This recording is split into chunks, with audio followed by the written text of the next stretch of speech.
মনুষ্য জীবনের সবথেকে বেশি গুরুত্বপূর্ণ বিষয় হল মনের একাগ্রতা। এই সংসারের যে কটি মহান কার্য সম্পাদন হয়েছে তা হল মনের এই একাগ্রতার একমাত্র ফল। আপনি অবশ্যই দেখে থাকবেন, অনেক ছোট বড় নদী যা বয়ে চলে তাদের সামনে একটা বাঁধ নির্মাণ করা হয় সেই সব নদীর জল সঞ্চয় করতে। বাঁধ হয়ে গেলে প্রয়োজন মতো বা মনের ইচ্ছে মতো তাকে ব্যবহার করা সম্ভব। এবার এটাই আমাদের মনের সাথেও সম্ভব। আমাদের মনের একাগ্রতা আজকের দিনে দাঁড়িয়ে বিভিন্ন ধরনের বিকার, ক্রীড়া এবং ভোগের মধ্যে ভাগ হয়ে গেছে। একে একত্রিত করতে হবে, একটা বাঁধ নির্মাণ করতে হবে। শুধু এটাই করতে হবে, যেটা উচিত কর্ম সেটাই করুন, যেটা অনুচিত কর্ম সেটা করা থেকে নিজেকে বিরত এটাই করতে হবে। যেটা উচিত কর্ম সেটাই করুন, যেটা অনুচিত কর্ম সেটা করা থেকে নিজেকে বিরত রাখুন। ব্যাস, এই কাজটাই আপনি করতে থাকুন, করতে থাকুন। মনের মধ্যে একাগ্রতার বাঁধ নির্মাণ করুন। আর একবার যদি তা নির্মাণ হয়ে যায় তাহলে যখন চাইবেন, যেখানে চাইবেন, যতটা চাইবেন একাগ্রতা প্রয়োগ করতে পারবেন। আর একবার যদি আপনি এটা শিখে যান তাহলে এই সংসারকে বদলে ফেলার মতো কাজ আপনি করতে পারবেন, সমাজকে শোধরাবার মতো কাজ করতে পারবেন। তাহলে এই মনকে একাগ্র করুন আর আমার সাথে ভালোবেসে বলুন, রাধা রাধা।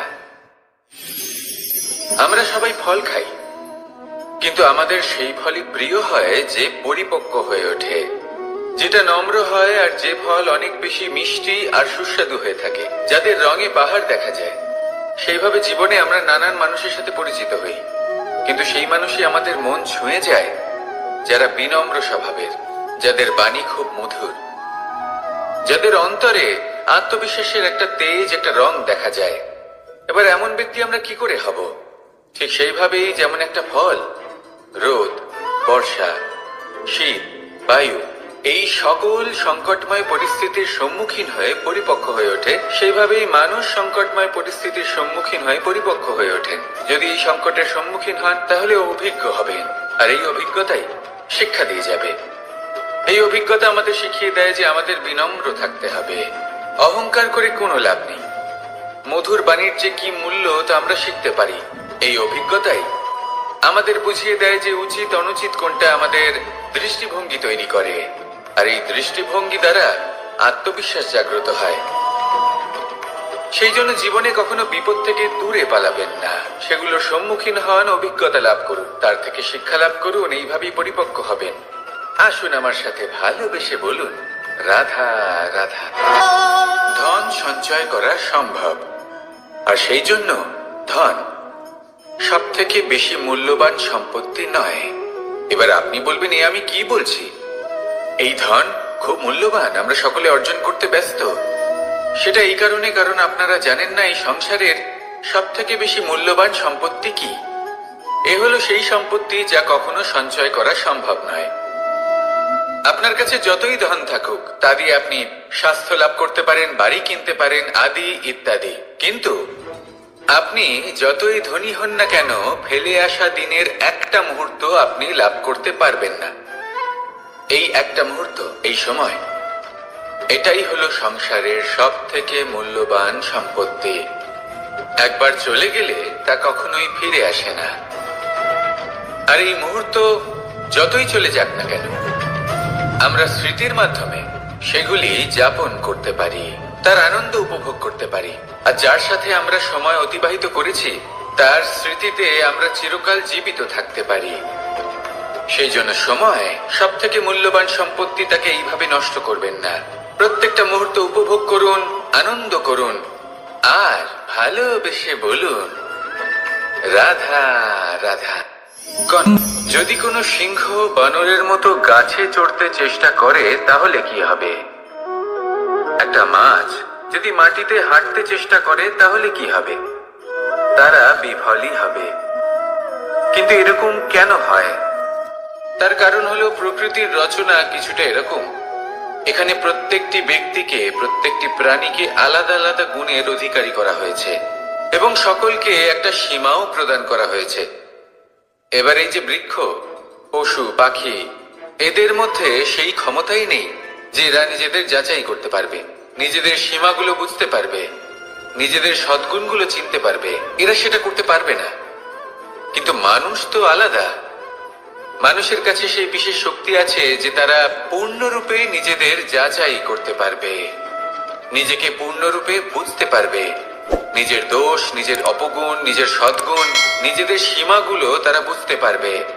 আর এটা অত্যন্ত গুরুত্বপূর্ণ। কথায় আছে যে যদি সাফল্য লাভ করতে হয় তাহলে নিজেকে যাচাই করে নিতে হবে।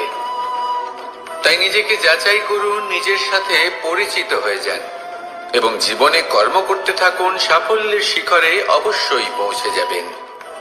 আর ওখানে যদি যান তাহলে এই মন প্রসন্ন হয়ে অবশ্যই বলবে, রাধা রাধা।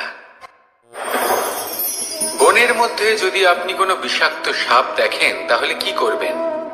আপনি তখনই তার থেকে দূরে পালাতে চেষ্টা করবেন। আর এটা কেন করবেন? নিজের রক্ষার্থে। এই কথা আমি নয় মেনে নিলাম, কিন্তু নিজের জীবনে এটা করেন না কেন?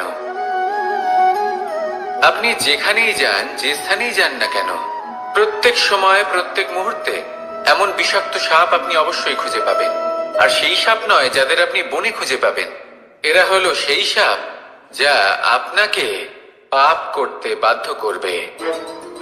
আপনার অন্তরের বাসনা, ক্রোধ, অহংকার, লোভ, ঈর্ষা এদের বৃদ্ধি ঘটাবে। দেখুন, বনের এই সাপ আপনাকে একবার ছেড়ে দিতেও পারে, ছোবল নাও মারতে পারে, কিন্তু এই যে পাপরূপী সাপ আছে তা অবশ্যই ছোবল মারবে। কর্ম যদি করেন তাহলে অবশ্যই ফল পাবেন। সেই জন্য যখনই কোথাও যাবেন, যদি এমন কাউকে দেখেন, যদি এমন কিছু দেখেন যে আপনাকে পাপ করতে বাধ্য করছে, তাহলে সেই মুহূর্তে সেখান থেকে পালিয়ে যান।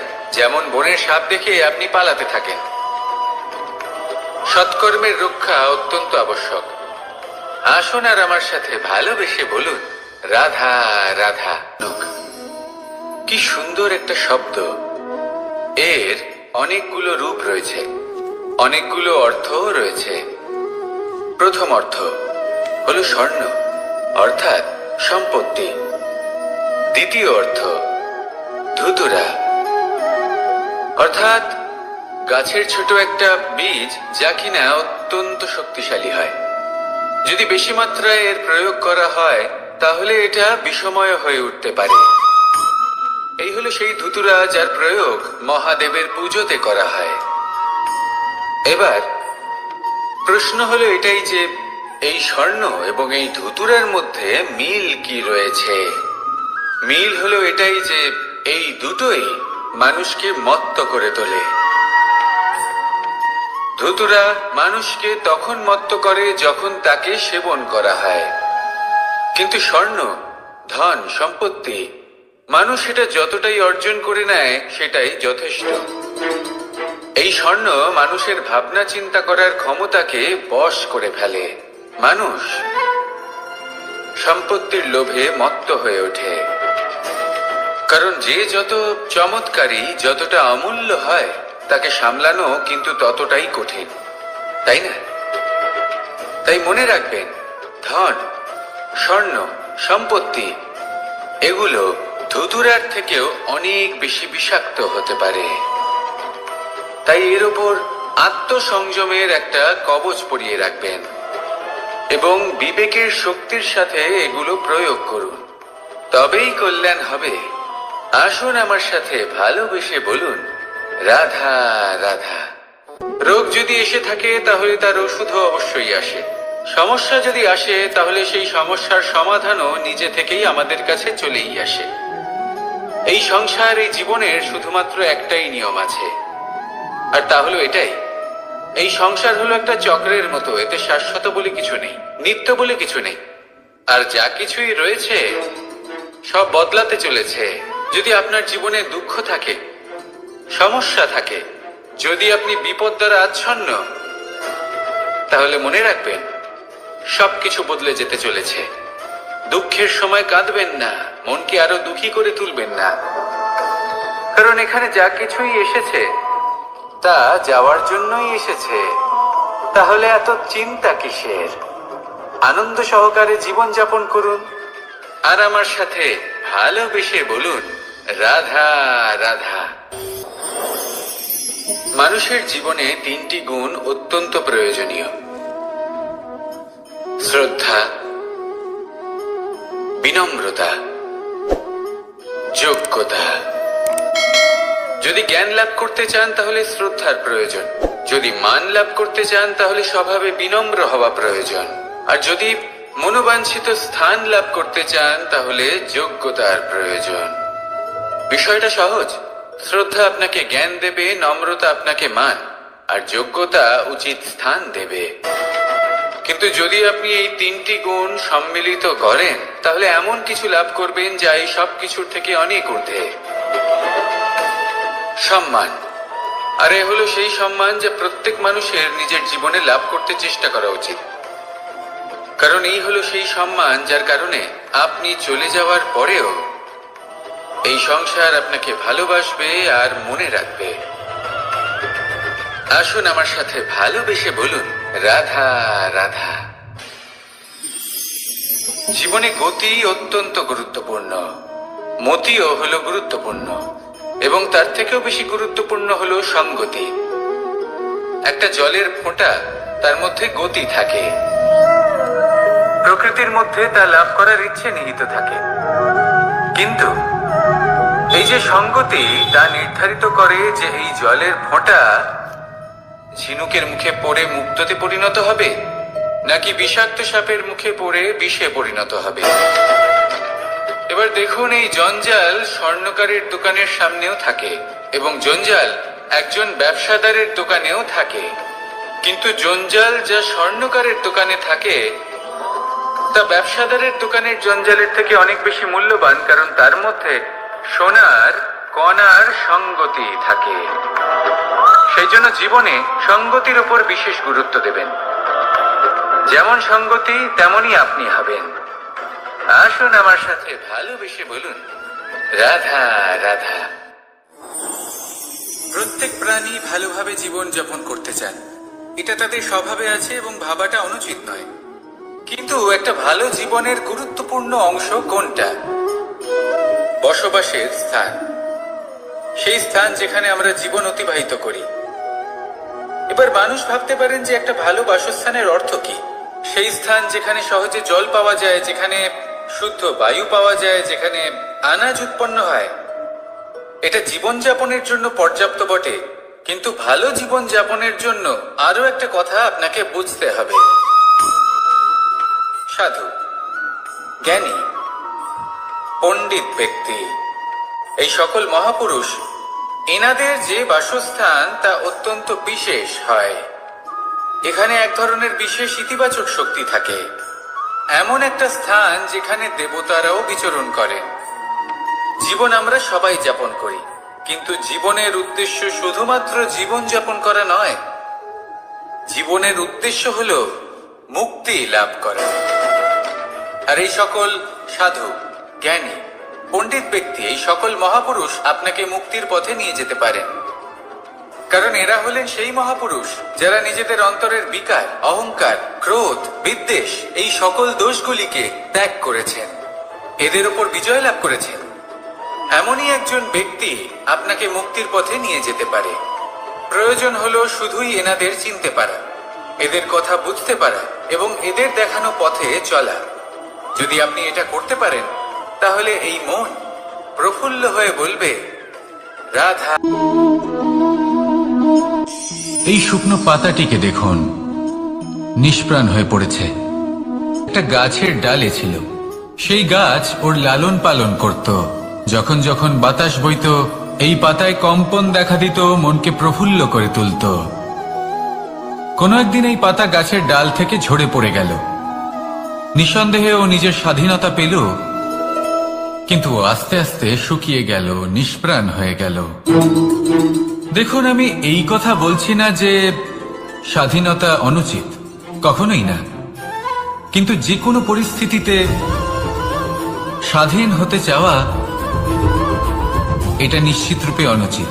আমরা যদি আমাদের জীবনে পরিবারের গুরুত্ব ভেবে দেখি, তাহলে এই পরিবারে যতই মতভেদ থাকুক না কেন, যতই মনোমালিন্য থাকুক না কেন, যতই বিবাদ থাকুক না কেন, এই সব মিটিয়ে নেওয়া অত্যন্ত প্রয়োজনীয়।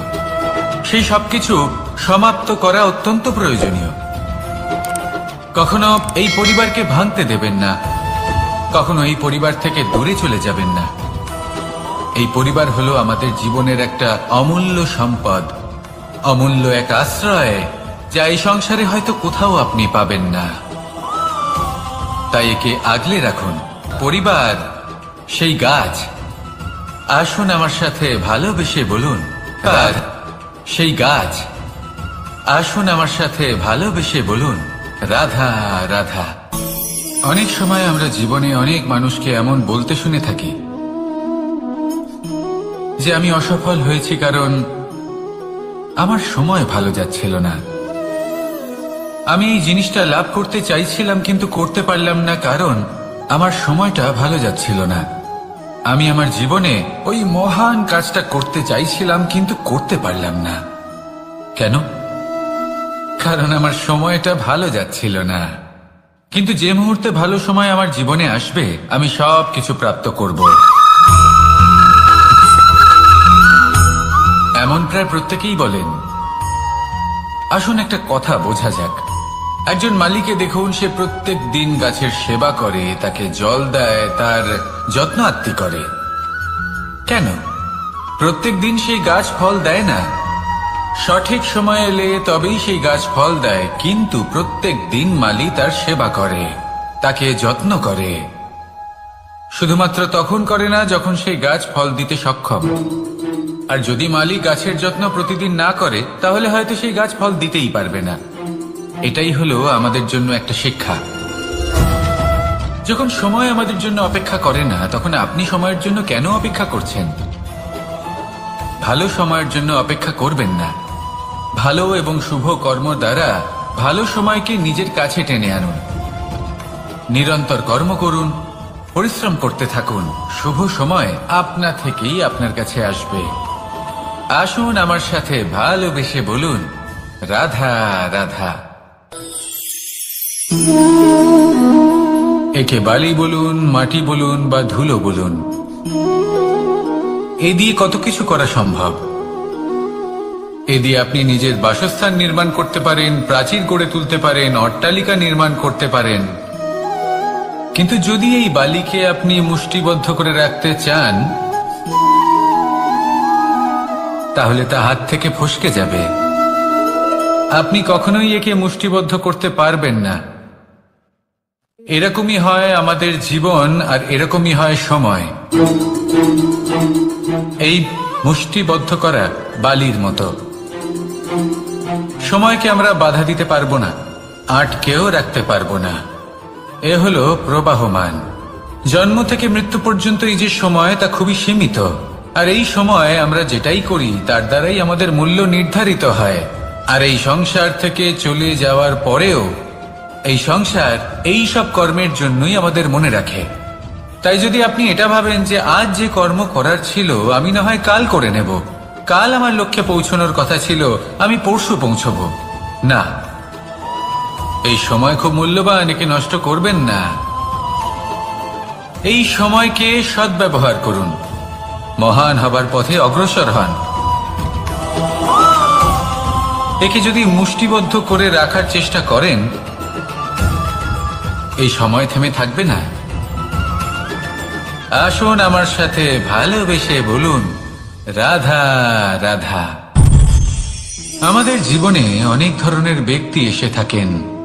কেউ কেউ আমাদের সাথে থেকে যান, কেউ আমাদের থেকে দূরে চলে যান। কেউ ভালো মানুষ হন, কেউ খারাপ মানুষ। কিন্তু আমরা সবসময় সেই সময়টাকে নিয়ে দুঃখ প্রকাশ করি যখন আমাদের জীবনে কোনো খারাপ ব্যক্তি প্রবেশ করেন। তারা আমাদের খারাপ অনুভূতি দেন, দুঃখ দেন, কষ্ট দেন। আমরা সবাই তাকে ভালো মন্দ কথা বলি। কিন্তু কেন? এমন বিভিন্ন ধরনের মানুষ, খারাপ মানুষ, ভালো মানুষ সবার জীবনেই আসেন এবং সকলকেই একটা অমূল্য শিক্ষা দান করে যান। এবার আপনি নিজেই ভেবে দেখুন, জীবনে যখন প্রথমবার আপনি আগুন স্পর্শ করেছিলেন তখন আপনি একটা শিক্ষা লাভ করেছিলেন যে আমাকে আগুনের থেকে একটু দূরে থাকতে হবে। তারপর আস্তে আস্তে আপনি শিখলেন যে কিভাবে এই আগুনকে নিয়ন্ত্রণে রাখতে হবে। তারপর আপনি শিখলেন যে কিভাবে নিজের জীবনে তাকে প্রয়োগ করতে হবে। তা সে অন্ধকারে প্রকাশ লাভ করার জন্য হোক বা খাবার বাঁধানোর জন্য। সেইভাবেই কোনো খারাপ ব্যক্তি যখন আপনার জীবনে আসে কোনো শিক্ষা দিয়ে যান, তার প্রতি কৃতজ্ঞ থাকুন। তার বিষয় খারাপ ভাবার বা খারাপ অনুভূতি নিয়ে থাকার কোনো প্রয়োজন নেই। সেই শিক্ষা লাভ করুন। সংসারে আমাদের জীবনে যখন কোনো সুখ বা দুঃখ আসে, তার জন্য আমরা কাউকে না কাউকে অবশ্যই দায়ী করে থাকি, তাই না? এই ব্যক্তি আমাদের সাথে এরকম কাজ করেছেন, তাই আমার সাথে এমন হলো। ওই ব্যক্তি যদি এমনটা না করতেন, তাহলে আজ আমি ওই স্থানে পৌঁছতে পারতাম। সবই আপনার দৃষ্টিভঙ্গির উপর নির্ভরশীল, আর যদি আপনার দৃষ্টিভঙ্গি এমন হয়, তাহলে তা অনুচিত। সত্যি কথা বলতে এই সংসারে ভিন্ন ভিন্ন ধরনের মানুষ আছে। এটা আপনার উপর নির্ভর করছে কিভাবে তাদের স্বাগত জানাবেন। একবার ভাবুন, আমি আমার দুটো হাত সামনে নিয়ে এলাম, দুটো মুঠো খুলে দিলাম। দুই প্রকারের মানুষ আসবেন, কিছু না কিছু দিয়ে যাবেন। এই মুঠো যদি আমি বন্ধ করে দিই, তাহলে না কেউ আমাকে কিছু দিতে পারবে, না আমার কিছু যাবে আসবে। নিশ্চয়ই বুঝতে পারছেন এই দুই ধরনের ব্যক্তি কারা এবং তারা কি দিয়ে যান।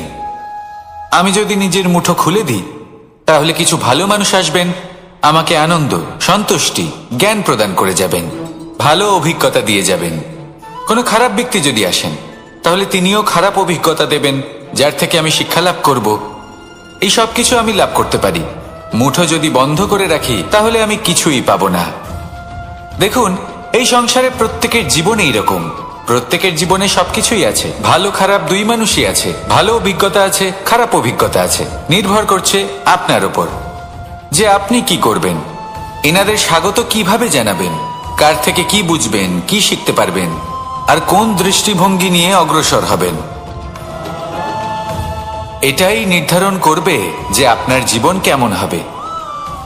আসুন আমার সাথে ভালোবেসে বলুন, রাধা রাধা।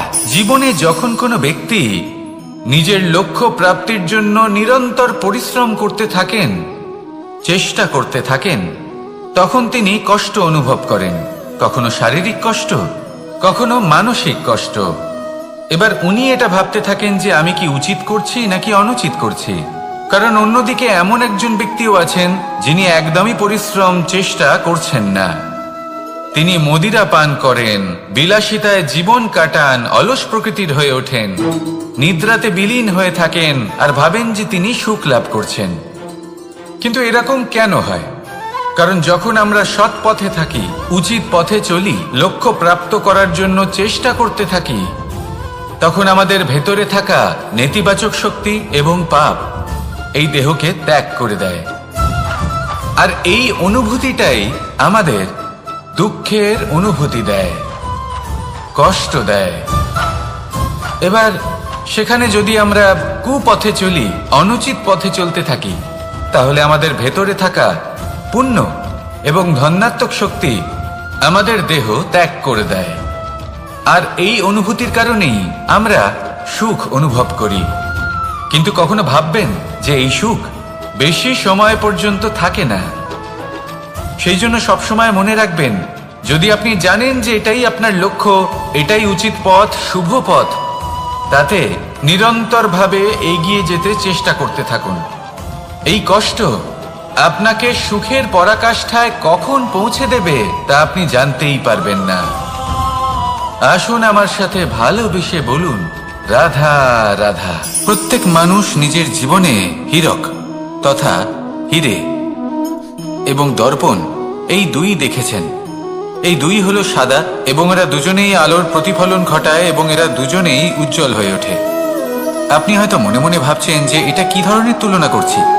একটা হিরে তো রত্ন, তার মূল্য দর্পণের থেকে অনেক গুণ বেশি। কিন্তু হিরে থাকাতে দর্পণের মূল্য কিন্তু কোনো অংশে কমে যায় না, তাই না? মানুষ যখন হিরে নিজের হাতে নেয়, তখন সবার আগে কি খোঁজে?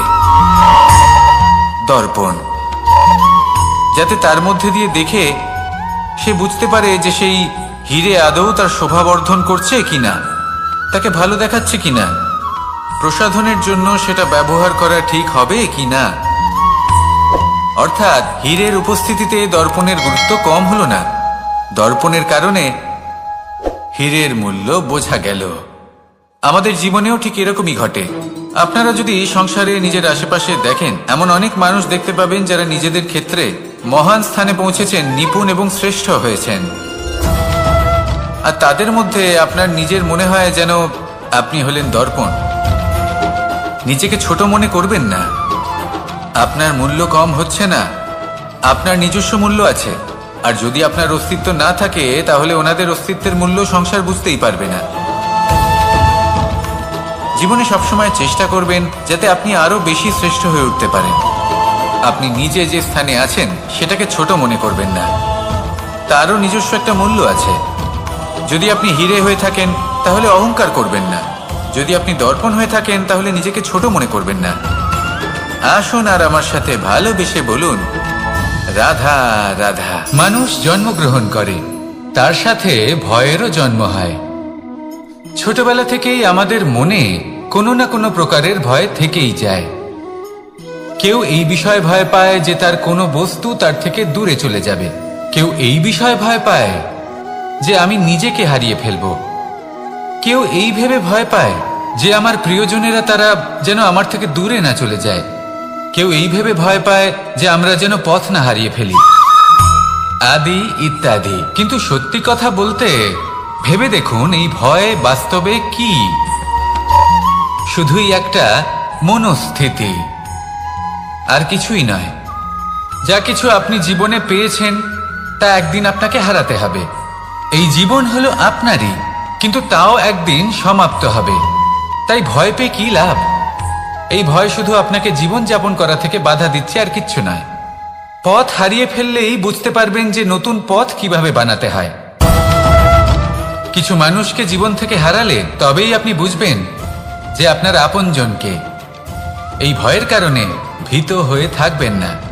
এই তারা নক্ষত্র অন্ধকারের অভাবে গুরুত্ব হারায়। শিবকেও মহাদেব হওয়ার জন্য বিষ পান করতে হয়েছিল। প্রত্যেক পরিস্থিতি, প্রত্যেক সাফল্য আপনার পরীক্ষা নেবে, তাতে উত্তীর্ণ হওয়া হলো আপনার কর্ম।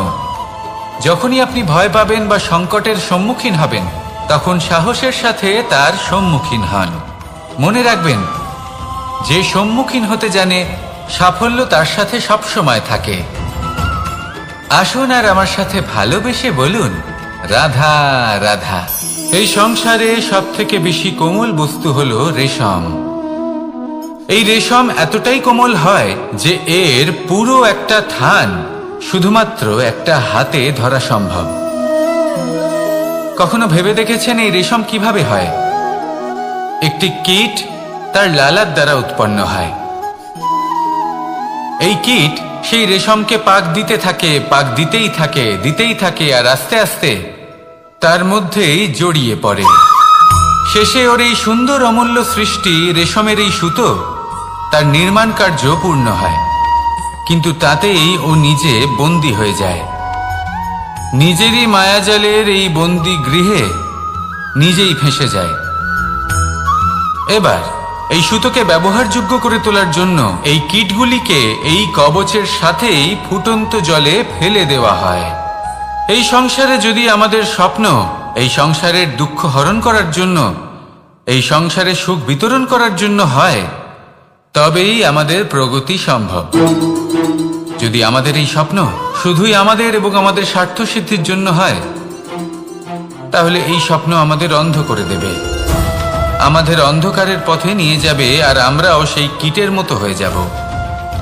নিজেদেরই মায়াজালে আমরা নিজেই ফেঁসে যাব, আর শেষে আমরা যদি কিছু লাভ করি তা হবে একাকিত্ব, অন্ধকারময় মৃত্যু।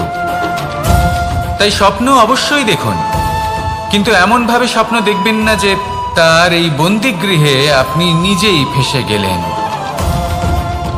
স্বপ্ন দেখুন পরোপকারের, পরমার্থের, সবাইকে উদ্ধারের, অন্ধকারের নয়। তবেই কল্যাণ হবে, আর তবেই হৃদয় প্রসন্ন হয়ে বলবে, রাধা রাধা। মানুষ যখন এই সংসারে প্রবেশ করে, অর্থাৎ জন্মগ্রহণ করে, তখন নিশ্চিন্তে থাকে, আনন্দে থাকে। কিন্তু যেই মাত্র তার মধ্যে বোধশক্তি আসে, তখন সে চিন্তা করতে শুরু করে। চিন্তা ভবিষ্যতের, সেই সমস্ত বিষয় নিয়ে চিন্তা করে যা ওর হাতে নেই। তারপর বড় হয়, বিবাহ সম্পন্ন হয়, গৃহস্থ জীবন যাপন করে, তারপর আবার চিন্তায় মগ্ন হয়ে যায়। ভাবে এই যে আমার পরিবার, আমি কি ঠিকমতো তার খেয়াল রাখতে পারছি? কাল যখন আমি এই সংসার থেকে চলে যাব, তখন আমার এই পরিবারের দেখাশোনা কে করবে? শেষ পর্যন্ত এই পরিবার তো আমারই উত্তরদায়িত্ব। যাক, আপনাকে একটা প্রশ্ন করি। এই সংসারে আসার পূর্বে আপনি কি এই প্রশ্ন করেছিলেন, এটা ভেবেছিলেন যে আমাকে ছাড়া এই সংসার কিভাবে চলবে? করেননি, তাই তো?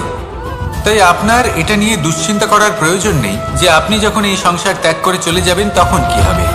আপনি যখন ছিলেন না তখনও এই সংসার চলছিল, আপনি যখন এই সংসার ত্যাগ করবেন তখনও এই সংসার চলতে থাকবে। যদি কোনো বিষয়ের প্রভাব থাকে তা হলো আপনার আজকের তথা বর্তমানের কর্ম, অর্থাৎ আজ আপনি কি করছেন, কার জন্য মঙ্গল করছেন, কাকে প্রেরণা দিচ্ছেন, কাকে সাহায্য করছেন, কোন উদাহরণ প্রস্তুত করছেন। আপনি এই সংসারে যে ছবি অঙ্কন করবেন, সংসার সেটাই মনে রাখবে। তাহলে শুধু সৎকর্ম করুন, মঙ্গল করতে থাকুন, আর আমার সাথে ভালোবেসে বলুন রাধা রাধা। একবার একটা শেয়াল বনে বিচরণ করছিল। ও একটা ছোট্ট শাবক দেখতে পেল। ও ভাবলো আজ একেই আমি খাবার হিসেবে গ্রহণ করব। আশেপাশে দেখলো কেউ দেখছে না, তো কেউ ছিল না, আর সেই শাবকের ওপর আক্রমণ করল, যা হলো একটা ঘোর অপরাধ। বনের নিয়ম অনুসারে আপনি কখনোই শাবকের ওপর আক্রমণ করতে পারেন না। তারপর এই খবরটা যখন রাজা সিংহ জানতে পারলেন, সভার আয়োজন করলেন। কিন্তু সেখানে শেয়াল বলল, আমি তো এরকম কিছু করিনি। কিন্তু যদি আপনি এরকম বলেন, কোনো প্রমাণ দিন, এর কোনো সাক্ষী আছে? তখন রাজা সিংহ পেঁচাকে ডেকে পাঠালেন, যে সেই মুহূর্তে বৃক্ষের শাখার ওপর বসেছিল, সে সব কিছু দেখেছিল। পেঁচা সব সত্যি কথা বলল, আর শেয়ালকে মৃত্যুদণ্ড দেয়া হলো। এবার এই কাহিনী আমি আপনাকে কেন শোনালাম? কারণ মানুষও কখনো কখনো এরকম কর্ম করেন যা শিয়াল করেছে। এটা ভাবেন কেউ দেখছে না, যখন আমি অনুচিত কর্ম করতেই পারি। কিন্তু না, আপনি যাই করুন না কেন, কেউ না কেউ অবশ্যই তা দেখছে। কোনো ব্যক্তি না হলেও কোনো প্রাণী, না হলে কোনো যক্ষ বা দেব বা প্রেত। যদি এনারা কেউ না দেখেন, তাহলে ধরিত্রী মাতা দেখেন, যেখানে দাঁড়িয়ে আপনি সেই কর্ম করছেন, তাই না? তাই একটা কথা সবসময় মনে রাখবেন, কে দেখছেন কে দেখছেন না সেই বিষয়ে ভাবা ছেড়ে দিন। এটা খুব সহজ কথা। আপনি যদি উচিত কর্ম করেন, উচিত ফল পাবেন। যদি অনুচিত কর্ম করেন, তাহলে আপনি অনুচিত ফল অবশ্যই পাবেন। সেই জন্য উচিত পথে চলতে থাকুন, উচিত কর্ম করতে থাকুন, আর আমার সাথে ভালোবেসে বলুন রাধা রাধা। সুখ, দুঃখ এবং শক্তি, এই তিন হলো এই সংসারের ত্রিদেবের মতো। আমাদের জীবনে যা কিছু ঘটছে এই তিনটির ভিত্তির উপরেই হচ্ছে।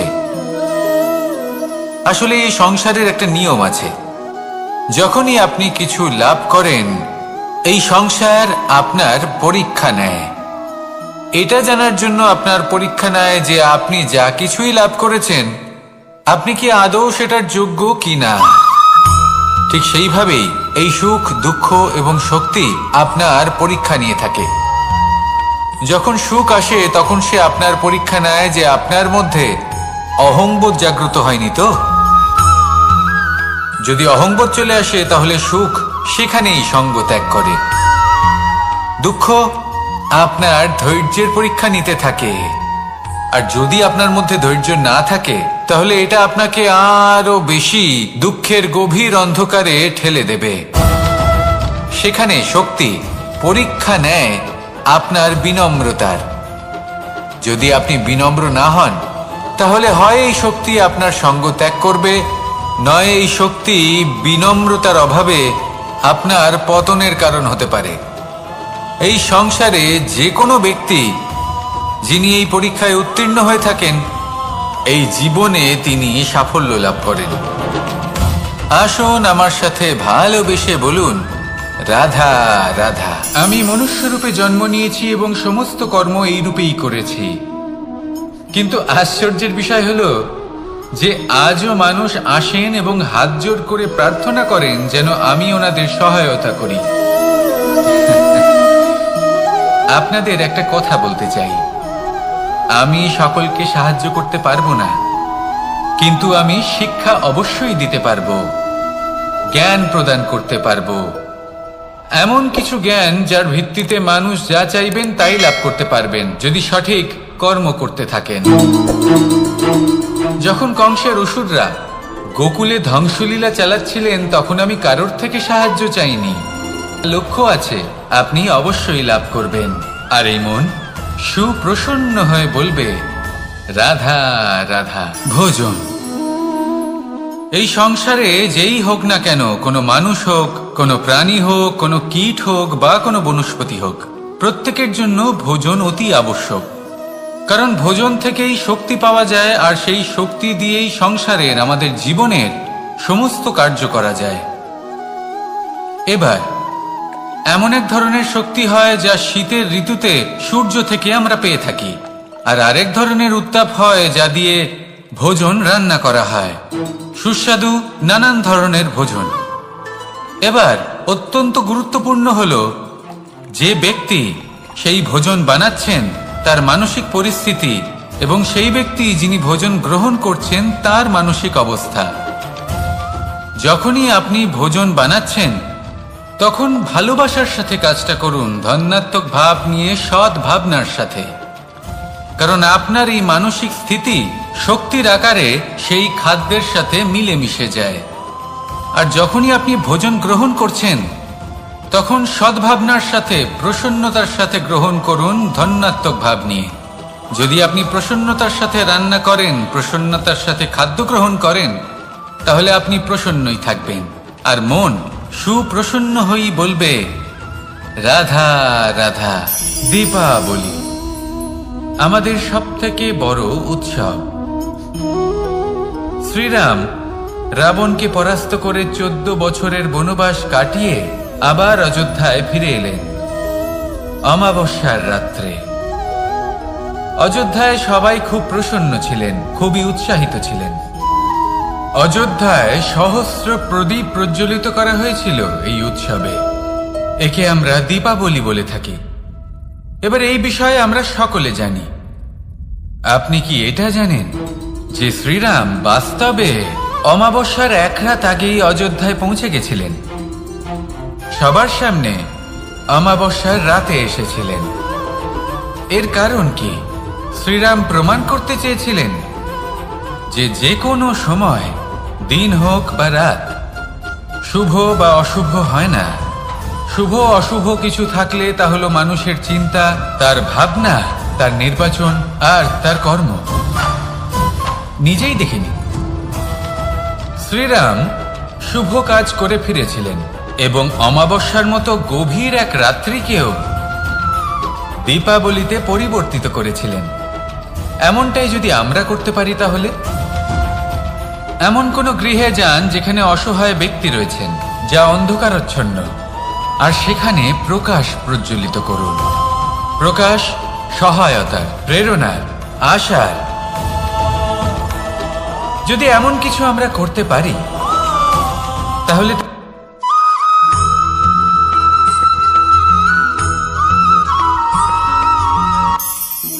আমরা জীবনে এমন অনেক মানুষকে চিনি যারা অত্যন্ত শক্তিশালী, নিজের পরীক্ষা দিতে কখনো পিছপা হন না, খুব কঠোর হন, আত্মপ্রত্যয়ী হন, কিন্তু তাও তারা সাফল্য পান না। কেন? কি কারণ হতে পারে এর? লৌহ মানবের মতো ব্যক্তিত্বের অধিকারী হওয়া সত্ত্বেও তারা সফলতা কেন লাভ করেন না? এবার এটার উত্তর তাদের ব্যক্তিত্বের মধ্যেই লুকিয়ে রয়েছে। লৌহ মানব, লোহা। আপনি কখনো লোহাকে দেখে থাকবেন, অত্যন্ত শক্তিশালী, অত্যন্ত কঠিন, কিন্তু শুধু তখনই যখন সেটা শান্ত থাকে, শীতল থাকে। তাকে উত্তপ্ত করুন, তা আর কঠিন থাকবে না। তার উপরে এক আঘাত করুন আর তার আকৃতি বদলে যাবে। বুঝলেন? যদি আপনিও জীবনে নিজের শক্তি দিয়ে নিজের নিরন্তর প্রচেষ্টা দিয়ে বড় কিছু করতে চান, তাহলে সর্বপ্রথম একে শান্ত করে রাখুন, একে শীতল করে রাখুন। জীবনে যা পেয়েছেন তাতেই সন্তুষ্টি পেতে শিখুন। এই ক্রোধের তাপে নিজেকে বদলাবেন না। চিনতে শিখুন সেই চিন্তাগুলো যা ক্রোধ বাড়িয়ে দেয়, আর সেগুলোকে শেষ করে দিন, নয়তো সেই রাগ আপনার পতন অবশ্যই ঘটাবে। রাধা রাধা।